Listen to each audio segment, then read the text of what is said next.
اللہ عمل کی توفیق۔ جان بوجھ کر کوئی آدمی روزہ توڑ دے تو اس کے لیے قضا بھی ہے اور کفارہ بھی۔ روزہ قضا کرنا ہوگا اور کفارہ بھی ادا کرنا ہوگا۔ کفارہ کیا ہے؟ مسلسل 60 روزے رکھنا ہوگا، 60 روزے مسلسل، ایک بھی اگر چھوٹ جائے تو پھر 60 روزے شروع سے۔ یہ جان بوجھ کر روزہ توڑنے اور جان بوجھ کر بیوی سے مل لینے پر یہ قضا ہوگا۔ اور رمضان المبارک کے مہینے میں رمضان کے روزے کو توڑنے کی وجہ سے قضا اور کفارہ دونوں لازم ہیں۔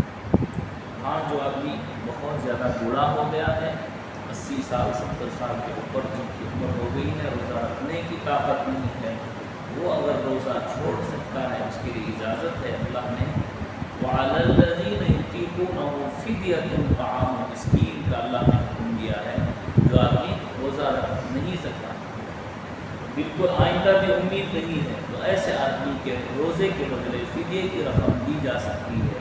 فدیہ کیا ہے؟ ایک صدقہ فطر کی مقدار گیہوں کی 50 روپے سے لے کر 80 روپے تک مختلف علاقوں کی قیمت، یا جو ہے جو کی قیمت 100 روپے سے 120 روپے سے لے کر 150 روپے تک، یا جو ہے کشمش یعنی منقع کی قیمت 150 سے لے کر 200-300 روپے تک، یا کھجور کی قیمت ایک تقریباً 300 سے 400 روپے تک، یہ فدیے کی رقم ہو سکتی ہے۔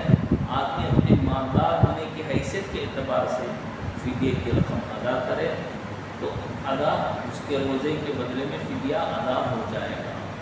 لیکن فدیہ دینے کے بعد اگر پھر اس آدمی کو طاقت حاصل ہو گئی روزہ رکھنے کی تو فدیہ صدقہ شمار ہوگا، پھر سے روزہ رکھنا ہوگا۔ اس مسئلے کو غور سے سن لیں، جب تک طاقت ہے روزہ رکھنا ہی فرض ہے۔ اللہ تعالیٰ آپ کی توفیق عطا فرمائے۔ الحمد للہ شکر اللہم صلی علی محمد وعلی آل سیدنا محمد وبارک وسلم۔ اللہم اعنا علی ذکرک وشکرک وحسن عبادتک۔ اللہم انا نسألک العفو والمعافاة الدائمة في الدنيا والآخرة۔ وصلی اللہ تعالی علی خیر خلقہ محمد وآلہ وأصحابہ أجمعین۔ الحمد للہ۔